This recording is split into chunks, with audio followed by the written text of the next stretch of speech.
everyone, my name is Kay and this is my dog Luna. Today we're going to help you teach your dog how to crawl. Before we get started, here are a few things that you'll need for your trick training session. It's helpful to have a treat pouch to make it easy to deliver rewards to your dog. You'll also need a stash of your dog's favorite small training treats. The training bits from Old Mother Hubbard are a nice small size and have a fun variety for your dog. It's also helpful to have a clicker or use a verbal marker like yes, so you can tell your dog exactly when they've done the right thing. We'll start by showing you the basic method for teaching this trick, then we'll go over some troubleshooting at the end. The key to teaching this trick is to slice the behavior really thin. That means you're not going to immediately expect your dog to be able to crawl a ton of steps. We're going to break the behavior down into tiny parts until we achieve the end goal.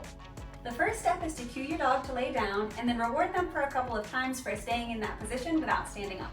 Now we're ready to start luring. I'm going to hold a treat in my hand and very slowly move it backwards along the floor. I'll reward for any movement forward. That could look like Luna craning her neck forward or starting to move a paw forwards. As your dog starts to catch on, you can begin increasing your criteria. Instead of just waiting for them to lean or move one paw forward, you're going to wait until they take an entire step or two forwards. Continue increasing your criteria until your dog can take a few steps forward when lured with a treat. Now we're ready to start fading out the lure. I'm going to repeat the same process but with an empty hand. I won't expect Luna to take as many steps at first because I'm making it a little bit harder for her. Once your dog is doing well being lured without a treat, you can start luring from a little bit farther away. So instead of luring Luna right at her nose, I'm going to try to keep my hand several inches away at first. When you're doing this step, remember that you might not expect your dog to crawl as many steps at first.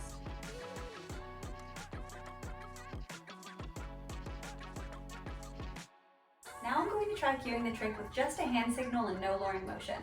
The hand signal comes from the way I was luring, so I'm going to just shake my hand down here. Once your dog is consistently crawling with a hand signal, then it's time to add in a verbal cue. I'm going to start saying the word crawl right before I give Luna her hand signal. Crawl. You can eventually transition to just a verbal cue if you want to, but I prefer to use both a verbal cue and a hand signal. Crawl. One of the most common issues people run into when teaching this trick is their dog trying to stand up or put their bum in the air while they're crawling. To help prevent that, make sure you're luring very low to the ground and very slowly, especially to start out. If your dog needs some extra help, here are a couple of things you could try. You can try making a bridge with your legs for your dog to crawl under to encourage them to stay down. If you have a larger dog, you can do the same thing with one knee. You can also use a stool or chair instead of your legs. When teaching this trick, it's a good idea to do it on a padded surface, since crawling on a hard floor can be uncomfortable for your dog. Some dogs may prefer carpet, others may be more comfortable with padded foam mats. If you notice your dog is really hesitant to crawl or seems uncomfortable, it might be a good idea to check in with your vet to rule out any physical issues. Thank you so much for joining us for this trick tutorial. We hope you have a lot of fun trying this trick with your dog.